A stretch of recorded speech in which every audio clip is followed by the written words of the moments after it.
के दिन हम लोग संविधान सभा में बनी हुई समितियों के बारे में अध्ययन करेंगे कि संविधान सभा में कौन सी समिति बनी थी और उनका क्या क्या काम था। आपको एक चीज़ पता होगी कि सबसे ज़्यादा प्रश्न समितियों में से अगर पूछा जाता है तो अधिकतम अवसर ये होते हैं, अधिकतम चांसेस में ये होता है कि आपके प्रारूप समिति के बारे में पूछा जाता है, क्योंकि प्रारूप समिति सबसे बड़ी समिति थी। संविधान सभा की सबसे बड़ी समिति कौन सी समिति थी? प्रारूप समिति। सबसे पहले हम लोग शुरुआत भी यहीं से करेंगे, लेकिन आप लोगों से एक प्रश्न पूछना चाहते हैं। क्या आपको पता है कि भारत का संविधान लिखने में संविधान सभा में कुल कितने महिलाएं थीं? महिलाओं की संख्या आप कमेंट कर दीजिएगा। नहीं पता होगा तो हम वीडियो के लास्ट में आपको बता देंगे। सबसे बड़ी जो समिति बनी हुई थी उस समिति के अध्यक्ष के बारे में पूछता है कि जो प्रारूप समिति बनी थी इसके चेयरपर्सन कौन थे? तो इस समिति के अध्यक्ष थे डॉक्टर B.R. अम्बेडकर। थोड़ी सी हैंडराइटिंग में दिक्कत हो सकती है, तो आप लोगों को जो चीज़ समझ में नहीं आएगी उस चीज़ को आप लोग पूछ लीजिएगा। सबसे बड़ी समिति प्रारूप समिति और इसके चेयरपर्सन कौन थे? Doctor B.R. अम्बेडकर। अब पूछता है कि प्रारूप समिति में कुल कितने सदस्य थे? सदस्यों की संख्या कितनी थी? सदस्यों की संख्या थी आपकी 7, जिसमें कुल सदस्यों का नाम लिखने को कहेगा कौन कौन से सदस्य थे। तो इसमें नाम लिखेंगे पहले एन गोपाल स्वामी। एन गोपाल स्वामी। फिर आगे कौन थे? कृष्णा स्वामी अय्यर।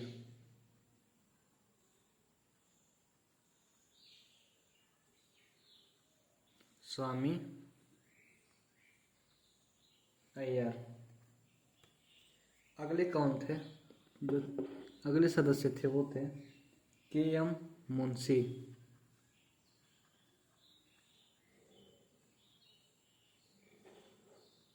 अगले सदस्य कौन थे? सदुल्ला।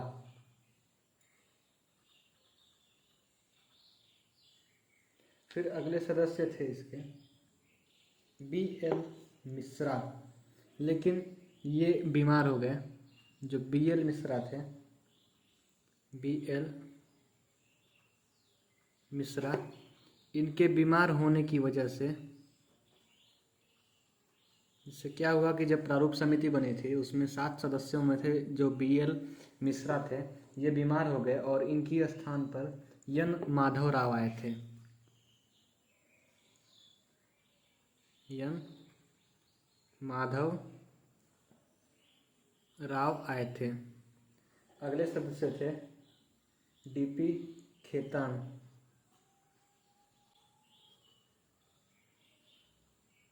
लेकिन इनकी मृत्यु हो जाने के कारण इनकी मृत्यु हो गई और मृत्यु होने के कारण T.T. कृष्णामाचारी आए थे।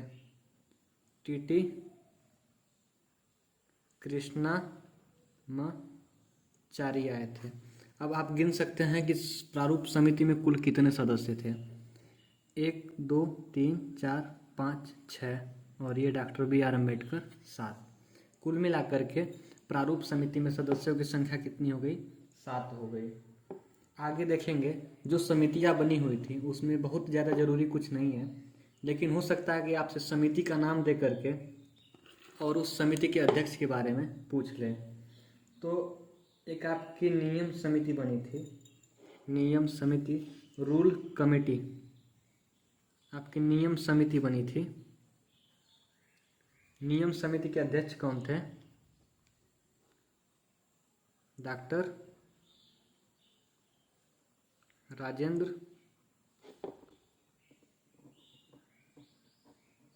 प्रसाद। आपकी जो नियम समिति बनी हुई थी इसके अध्यक्ष थे डॉक्टर राजेंद्र प्रसाद। और आपकी एक यूनियन कॉन्स्टिट्यूशनल कमेटी बनी थी, संघ संविधान समिति। ये बनी थी संघ संविधान समिति, इसके अध्यक्ष कौन थे? पीटी नेहरू, मतलब पंडित जवाहरलाल नेहरू। अब आपकी अगली समिति जो बनी थी, संघ शक्ति समिति, यूनियन पावर कमिटी, संघ शक्ति समिति, इसके अध्यक्ष कौन थे? इसके भी अध्यक्ष थे पीटी नेहरू। आगे आपकी एक समिति बनी प्रांतीय संविधान समिति, प्रांतीय संविधान समिति। और एक पार्टी बनी थी समिति, इसका नाम था मौलिक अधिकार और अल्पसंख्यक समिति, मौलिक अधिकार और अल्पसंख्यक समिति। इस समिति के अध्यक्ष थे सरदार वल्लभ भाई पटेल। आप बताइए सरदार वल्लभ भाई पटेल को किस नाम से जाना जाता है? सरदार वल्लभ भाई पटेल प्रांतीय संविधान समिति और मौलिक अधिकार और अल्पसंख्यक समिति के अध्यक्ष थे। एक झंडा समिति बनी हुई थी, झंडा समिति, फ्लैग कमिटी, इसके अध्यक्ष कौन थे? झंडा समिति के अध्यक्ष थे डॉक्टर राजेंद्र प्रसाद, डॉक्टर राजेंद्र प्रसाद। अब बताइए संविधान सभा में कुल कितने बैठकें हुई थी? संविधान सभा में अगर बैठक की बात करें तो कुल की कुल 13 बैठक हुई थी, जिसमें से आप 2 बैठकों को याद रखिए। जो प्रथम बैठक हुई थी, फर्स्ट वाली, ये आपकी 9 दिसंबर 1946 को हुई, 9 दिसंबर 1946। आप बताइए 9 दिसंबर 1946 को जो संविधान सभा की पहली बैठक हुई थी, उसमें अस्थायी अध्यक्ष कौन थे? उत्तर आप लोग कमेंट कर दीजिएगा, नहीं करेंगे तो बता देते हैं, सच्चिदानंद सिन्हा थे। और उसके बाद अस्थायी अध्यक्ष कौन बने? डॉक्टर राजेंद्र प्रसाद। कब बने? 11 दिसंबर को। फिर आपका पूछेगा लास्ट वाला,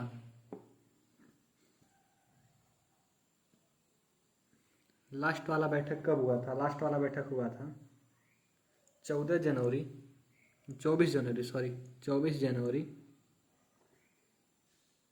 1950। इसी दिन हमारा राष्ट्रगान संविधान सभा के द्वारा अपनाया गया, राष्ट्र झंडा अपनाया गया, राष्ट्रगीत अपनाया गया और राष्ट्रीय चिन्ह अपनाया गया। आप बताइए राष्ट्रीय चिन्ह क्या है? भारत का राष्ट्रीय चिन्ह है सत्यमेव जयते, राष्ट्रीय चिन्ह। राष्ट्रगान क्या है?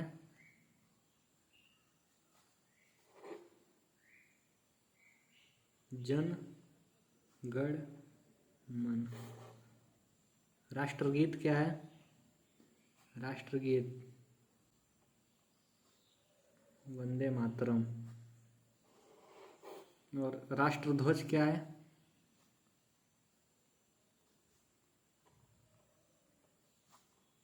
तिरंगा झंडा। अब आप कमेंट करके बताएंगे सत्यमेव जयते राष्ट्र चिन्ह को कब अपनाया गया, राष्ट्रगान को कब अपनाया गया, राष्ट्रगीत को कब अपनाया गया और राष्ट्रध्वज को कब अपनाया गया। और इन सबको अपनाने का काम किसने किया था? चलिए, आपको पता है तो ठीक है, नहीं पता है तो आगे बता देते हैं। जो संविधान सभा बनी हुई थी, ये उसका ही मुख्य कार्य था। संविधान सभा के कार्य को 3 भागों में विभाजित किया गया था। संविधान सभा का पहला काम क्या था कि संविधान का निर्माण करना, जिसके अध्यक्ष थे डॉक्टर राजेंद्र प्रसाद। और संविधान सभा का दूसरा काम था कानून बनाना, जिसके अध्यक्ष थे जीवी मावलंकर। और इसके अन्य काम थे। अन्य कामों की श्रेणी में राष्ट्रध्वज, राष्ट्रगान, राष्ट्रगीत, राष्ट्र चिन्ह और राष्ट्रमंडल की सदस्य लेना, ये सब आते हैं। ये संविधान सभा के अन्य कार्यों में आ गए। ये बताइए, राष्ट्रगान को सर्वप्रथम कब गाया गया था? राष्ट्रगान को सर्वप्रथम कांग्रेस का जो अधिवेशन हुआ था, कहाँ का अधिवेशन? कलकत्ता का अधिवेशन, इसमें गाया गया था। और राष्ट्रगान को मैक्सिमम कितने समय तक गाया जा सकता है? मतलब इसको गाना है पूरे राष्ट्रगान को, तो कितने अधिक समय तक गा सकते हैं? 52 सेकंड लास्ट होता है इसका। और मिनिमम सबसे शॉर्ट टाइम क्या है इसको गाने का? राष्ट्रगान अगर आपको गाना है और मिनिमम आप गाना चाहते हैं तो आप 20 सेकंड तक गा सकते हैं। और राष्ट्रगान, राष्ट्रध्वज, राष्ट्रगीत आदि सब राष्ट्रीय विभूतियों का, और ये सब हमारे शौर्य का प्रतीक हैं, इनका हमेशा सम्मान करना चाहिए। कहीं पर भी राष्ट्रगान हो रहा हो, आप भारतीय नागरिक हैं, आपका फर्ज बनता है कि आप सावधान की मुद्रा में खड़े हो जाएं और राष्ट्रगान का मनोवाचन करते रहें। चलिए दोस्तों, मिलते हैं अगले वीडियो में अगले टॉपिक के साथ। और आप कमेंट करके बता सकते हैं कि आपको कौन सा टॉपिक चाहिए, जिस पे आप पढ़ना चाहते हो, आपके लिए वो टॉपिक ला दिया जाएगा। वैसे इतना बड़ा टॉपिक तो नहीं था, मैंने वीडियो बनाया, लेकिन समितियों के बारे में और उसके अध्यक्ष के बारे में जानना थोड़ा ज़रूरी था। ज़्यादा प्रश्न नहीं पूछता है, बहुत पूछने की संभावना होती है तो केवल आपके प्रारूप समिति से पूछता है, या तो पूछ देगा कि संविधान सभा में कुल कितनी महिलाएं थी। अगर आप ये जानना चाहते हैं कि संविधान सभा के निर्माण में पहले कितने सदस्य आए थे, बाद में कितने सदस्य आए, कितने पाकिस्तान की तरफ चले गए, क्यों चले गए, भारत पाकिस्तान का बंटवारा किस तरह से हुआ, रियासतों को भारत में कैसे मिलाया गया, आदि जो भी प्रश्न आपके उठते हों, अगर आप प्रश्न को कमेंट बॉक्स में लिख देते हैं तो आपको उसका उत्तर जल्दी ही दे दिया जाएगा और अच्छे से समझाने की कोशिश की जाएगी। एक बार इसको दोबारा से देख लीजिए, ये पूरा का पूरा लिखा हुआ है। सबसे बड़ी समिति प्रारूप समिति, डॉक्टर BR अम्बेडकर इसके अध्यक्ष थे। सदस्यों की संख्या 7 थी। एन गोपाल स्वामी, कृष्णा स्वामी अय्यर, KM मुंशी, सदुल्लाह, BL मिश्रा बीमार हो गए, इनकी बीमार होने की वजह से एन माधव राव आए, और DP खेतान थे, इनकी मृत्यु हो गई तो TT कृष्णमाचारी आए। अगली जो समिति बनी थी मुख्य समिति, नियम समिति, इसके डॉक्टर राजेंद्र प्रसाद अध्यक्ष थे। संघ संविधान समिति और संघ शक्ति समिति के अध्यक्ष PT नेहरू थे। आप बताइए, डॉक्टर राजेंद्र प्रसाद हमारे भारत स्वतंत्र भारत के कौन से पद को सुशोभित किए थे और PT नेहरू कौन से पद को सुशोभित किए थे? आगे है प्रांतीय संविधान समिति और मौलिक अधिकार और अल्पसंख्यक समिति के अध्यक्ष कौन थे? वल्लभ भाई पटेल। झंडा समिति के अध्यक्ष डॉक्टर राजेंद्र प्रसाद। 13 बैठकें हुई थी संविधान सभा की, जो पहली वाली थी 9 दिसंबर 1946।